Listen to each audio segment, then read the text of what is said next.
Buenas tardes en México, buenas noches en España. Eh, Espero que se me escuche correctamente.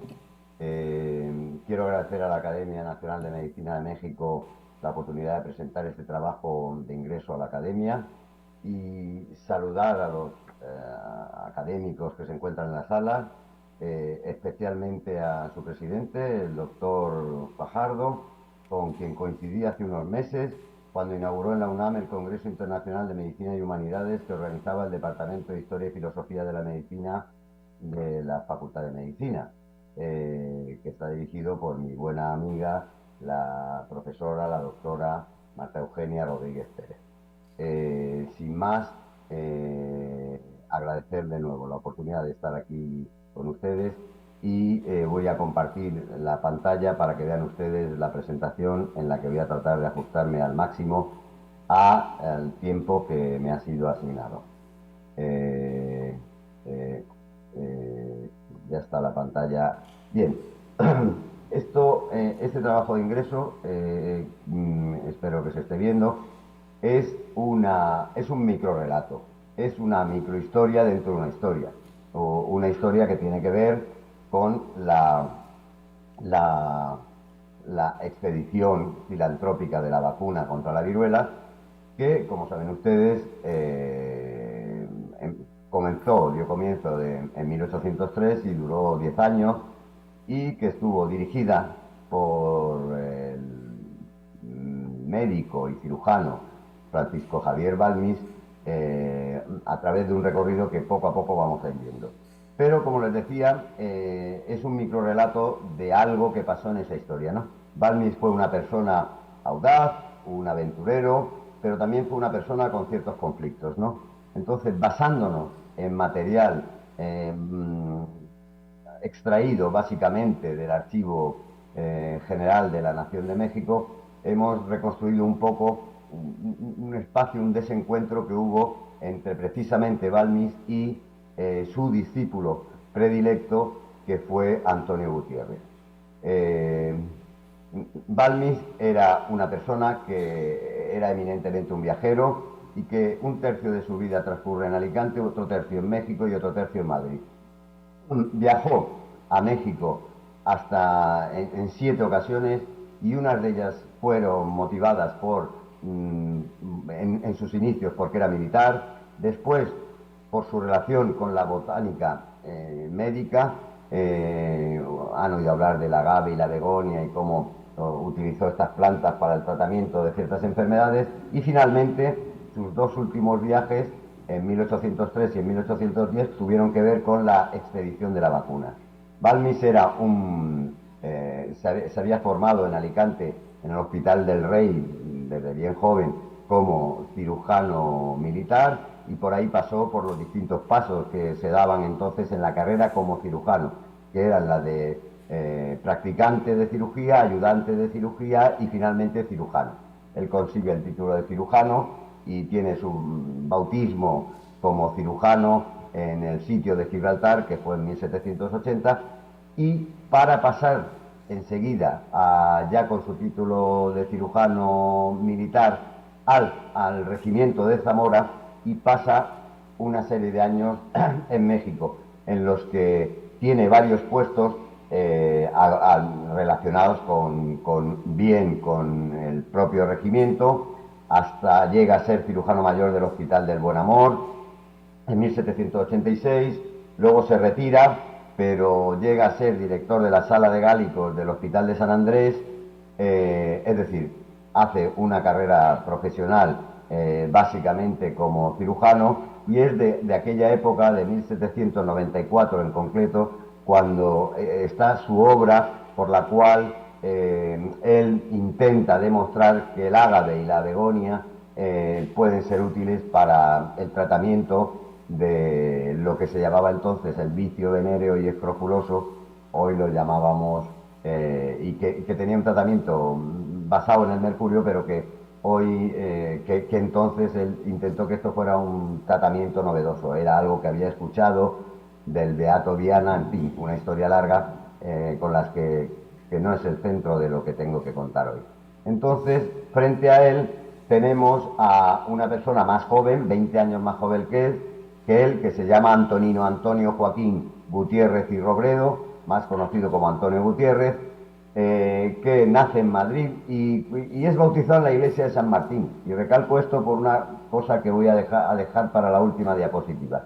Es bautizado en la iglesia de San Martín de Madrid, estudia en el Real Colegio de Cirugía de San Carlos, también en el Real Colegio de Cirugía de Cádiz, y se licencia como cirujano médico en 1802. Está un breve tiempo, muy poco tiempo, como en el ejército, porque enseguida va a ser reclutado. Estos son sus expedientes escolares extraídos del Archivo Histórico Provincial de Toledo y de la Universidad de Cádiz, porque lo que va a unir a estos dos personajes es la Real Expedición Filantrópica de la Vacuna. Gutiérrez, que es ya, como hemos dicho, mucho más joven, empieza a vacunar con Balmis en Madrid. Entonces Balmis, cuando está armando su expedición, esto es un dibujo de la María Pita, que fue el barco que llevó desde La Coruña hasta México la vacuna a través de los famosos niños vacuníferos. Como decía, Balmis organiza la expedición y esta es su lista de expedicionarios que lanza en 1803 y donde las flechitas en rojo de la izquierda de la pantalla son las personas que eran conocidos, fieles, amigos.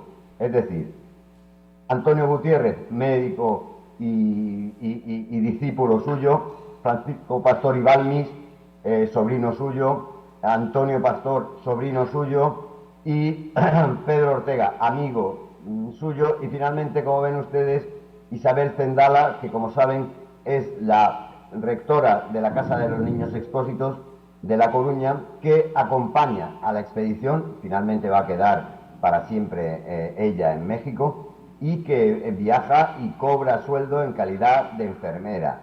Sé que durante muchos años ha sido más conocida Isabel Zendal en México que en España, e incluso la propia expedición de Balmis. Bien, esta es la expedición conjunta. Aquí van todos los expedicionarios juntos, salen de La Coruña, pasan a Canarias, de Canarias a Puerto Rico y de ahí a Caracas. En Caracas decide Balmis dividir la expedición, envía hacia el sur a Salvani, que era el subdirector de la expedición y que pasará varios años vacunando por Colombia, Perú, Ecuador, hasta finalmente fallecer en Cochabamba 7 años después de haber empezado a tomar esa ruta azul, mientras Balmis, con Antonio Gutiérrez precisamente, su discípulo, como hemos dicho, más los practicantes, sus dos sobrinos practicantes, Francisco y Antonio Pastor, Isabel Zendal y Pedro Ortega, pasan de Caracas a La Habana, de allí a Mérida, en fin, y hacen un recorrido dentro de México con dos motivos. Uno, fundamentalmente hacer vacunación dentro de México, y por otro lado conseguir niños vacuníferos que hicieran el trayecto desde México a Filipinas. Los niños españoles ya habían sido utilizados, los que habían salido de Coruña, en sucesivas ocasiones para hacer esa transmisión brazo a brazo de la vacuna, y esto es concretamente lo que hizo Gutiérrez Robledo, encargado por Balmis dentro de México. Practicó vacunaciones y además recogió algún niño. Los niños que venían de España eran huerfanitos, pero los niños mexicanos que fueron a Filipinas eran niños que tenían padre o madre, ¿no? Entonces, finalmente, allí mismo, estando en México todos los expedicionarios que iban con Balmis, esta es una muestra del afecto que le tenía Balmis a Gutiérrez, lo que demuestra que era su discípulo predilecto, en el que le felicita por el trabajo que ha hecho en México. Dice que no coja ningún chico más porque ya tenemos 26, precisamente con 26 niños salieron hacia Filipinas, y aquí es una carta efusiva, cariñosa, que le manda desde México a México, ¿no? Ellos salen de Acapulco y quedan y están en Filipinas. En Filipinas se dedican a vacunar, pero el responsable de la vacunación es Antonio Gutiérrez. Antonio Gutiérrez, junto con los dos enfermeros, con los tres enfermeros y Isabel Zendal, más los niños mexicanos, se dedican a vacunar en Filipinas. Balmis pasa a Macao y a Cantón, intenta practicar las vacunaciones, pero aquejado de distintas enfermedades, vuelve a Lisboa, pasando por la isla de Santa Elena, y triunfa, obtiene el beneplácito de la corona, es felicitado por la gesta que han hecho, se felicitan por las vacunas que han hecho y porque bueno, el carácter de la expedición era filantrópica y era para todos, y la idea era vacunar y perpetuar la vacuna. En noviembre del año 1806, estando Balmis en México y Gutiérrez Balmis en Madrid y Gutiérrez en México, le escribe una carta también muy afectuosa contándole el éxito que ha tenido. Y le dice, lo llama estimadísimo, le dice, aunque he tenido problemas de salud, en cuanto he llegado aquí, gracias al clima, los buenos alimentos y sobre todo la buena acogida que he tenido por parte de los reyes y demás, me miran como un héroe. Balmis no dejaba de, en fin, y además le nombra a familia suya, sus tías y hermanitas están muy contentas de lo bien que lo estás haciendo, y además le da un recado para su sobrino Francisco y dice que ha dejado mudos y atónicos hasta nuestros mayores enemigos. Estamos viendo una buena relación y, como he dicho, esto es un microrelato dentro de lo que es el relato de lo que es la expedición, ¿no? Pero bueno, es una historia poco conocida y bueno, es lo que me sirvió para esto. Balmis se queda en Madrid, está disfrutando de la gloria, el éxito y la fama, pero de pronto Napoleón invade España. ¿Y qué hace Balmis? Dice, voy a ver dos cosas. Una, cómo están las cosas de la vacuna en México, y dos, actúa un poco como voy a ver qué está pasando con la revolución, es decir, con los inicios de la revolución en México, los primeros movimientos independentistas. Y bueno, y entonces, pero su misión oficial es cómo está la vacuna. Entonces él pasa por varios lugares de México, por ejemplo en Valladolid, estando Balmis en Valladolid y Gutiérrez en México, y le dice, le sigue hablando cariñosamente, y le dice, ahí están los dos tunantes oprobios de su familia, refiriéndose a los propios sobrinos de Balmis, y le dice que sé que lo está cuidando y demás. Bien, ocurre algo, sin embargo. Solo un mes después de esa carta, Gutiérrez tiene un problema. Gutiérrez se va a San Agustín de las Cuevas, una parte de México que he reproducido ahí, pero que ustedes conocen mucho mejor que yo, y allí se dedica allí juega, en fin, pierde dinero, tanto dinero suyo como un dinero que tenía asignado a los sobrinos de Balmis. Entonces se arrepiente inmediatamente y le escribe a mi estimado director y señor mío una carta en la que además le dice que estoy dispuesto a pagarle, estoy dispuesto a que lo cobre, estoy dispuesto a vender 1000 libros, 1000 baúles, en fin. Y finalmente acaba la carta diciendo, pido vuestra merced con lágrimas en los ojos me perdone y disponga de mi desgraciada suerte, su más reconocido y obligado que su mano besa. Bien, esto podría entenderse como un momento de debilidad, pero Balmis tiene una curiosa reacción. Al día siguiente lo denuncia ante el virrey Venegas y solicita que Gutiérrez vuelva a España para responder ante la justicia. Lo acusa de malversar los fondos de sus sobrinos, de haber sido responsable de la muerte de niños expedicionarios en el viaje de vuelta de Filipinas, de haber cobrado pagas que no les correspondían. Entonces el virrey, que había dado orden de que pudiera volver a España Gutiérrez, dice que ese dinero se le entregue a los sobrinos de Balmis, que volvieron a España. Gutiérrez se queda sin ingresos y dice que antes no había podido volver a España por el conflicto con Napoleón, pero que si le pagan, volvería. Balmis se opone a ello. Dijo que no se le pagara el salario. Renovó sus acusaciones con él. Y el fiscal Sagarzurieta le da la razón a Balmis y le dice que debe ser llevado a Veracruz, encadenado y embarcado en el primer barco que zarpase hacia España.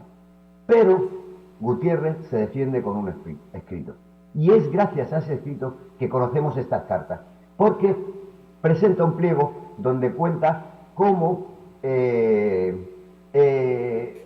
estas cartas que hemos visto anteriores dice que hasta la fecha del incidente Balmis se había mostrado como su protector y él había sido un fiel y leal compañero de la expedición y que no entendía muy bien cómo había pasado eso. Y además declara y demuestra que no tenía ninguna responsabilidad en la muerte de los niños. Las imágenes que ven ustedes al lado son reproducciones de documentos del Archivo General de la Nación. Entonces, finalmente, en un tiempo muy rápido, la Hacienda da la razón a Gutiérrez sobre sus reclamaciones, tanto de salario como de exculpación, y además, en 1812, es nombrado segundo catedrático de la Real Escuela de Cirugía. Venegas, pues, los exoneraba del requisito de la oposición, le daba directamente el puesto, y además ordenaba que se le abonase el dinero como individuo de la expedición. Finalmente,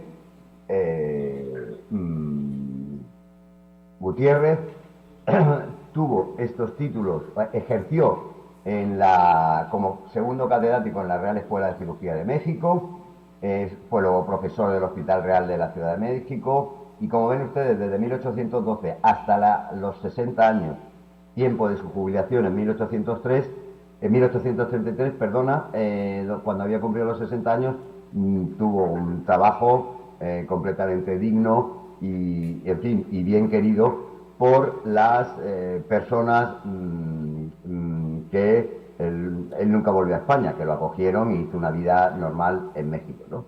He acabado ya, solo quería decir que esto es una pincelada sobre las relaciones con Balmis. Balmis vuelve el sol de la expedición.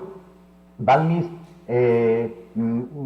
al final no tiene más remedio que traer a sus sobrinos porque eran los hijos de su hermana. Y finalmente Grajales, en 1840, que era el que había ido con Salvañ hasta Chile, también volvió, pero de los expedicionarios que fueron con él a México, quedaron en México durante muchos años Gutiérrez y Ángel Crespo, que era el que hacía como de ayudante de ellos, ¿no? Esto, por tanto, es en el contexto de la expedición cómo las relaciones se producen, cómo las relaciones funcionan de una forma o de otra y cómo la persona de Balmis, que algunos historiadores mexicanos, hay libros, historiadores muy buenos que han trabajado la figura de Balmis, siempre hay historiadores e historiadoras han hablado un poco de la personalidad, pues tenaz, sí, pero también un poco conflictiva de este personaje. La exposición ha terminado, espero algún día poder hacer una exposición en persona, en presencia de todos ustedes, y agradezco mucho el tiempo, espero no haberme pasado. Gracias por todo. Muchas gracias, doctor Tuels.